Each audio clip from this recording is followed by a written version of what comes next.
Finish na ang aking atsara, ara kalidad. Magluto kong atsara guys. So naanak ko gikagod na kapayas, unya nay asin.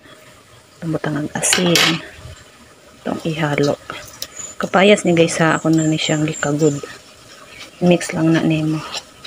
Ang isa ka kutsarang asin, kay ato man ni siyang kumutan. Kay namo ni siya tubig guys, kuhaan na to siya tubig. Basta no. Na kumutan na siya. Ayan, nauna siya guys. Mutan. Butang diha. Atong ingredients, carrots, luya, ahos, at sal. Tapos kailangan na to og suka. Ato ang pabukalan. Takluban na to. Okay, nibukal na. Ibut na to pamintang durog. Asin. Pero ato ang kapayas nga gikumutan ganina guys. Atong ibutang dira. Ito ani siyang bungkagon. Una na iyang hitsura kay nahuman naman nato bungkag. Murag cheese. Lunod na nato niya tong carrots at sal, luya ug ahos.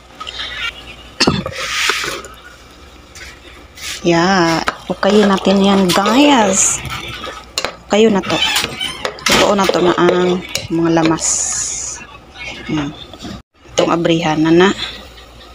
Oh, lunod na to ang sugar.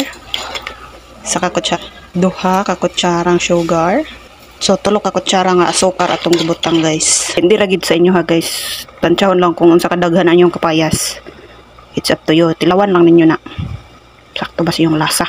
So okay na guys, ato na ning patyon. Ang kalayo 10 minutes lang gid ni siya pabukalan guys sa mga lamas. Ilunod na to ang kapayas guys. Diyan ang ating atsara ala karidad. Perting lami agam.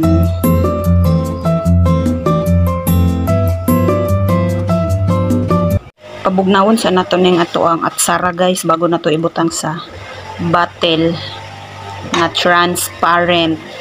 Tilawi daw shell. Do. Sila sa sige, tilawi. Tilawi. Tilawi. Init na. Lami? Sure? Wala atek? Lami daw siya guys. Okay. Dugay na nga nila mahurot. Maabot na isa katuig na. Dugay man siya madaot guys. Ito na ibutang sa ref. Atong i-preserve. Finish na ang aking atsara. Ara kalidad. Bang. Katamis. Kalami. Nag-agaw ang sweet and sour. Baby. Mga na to. Niya nasad kay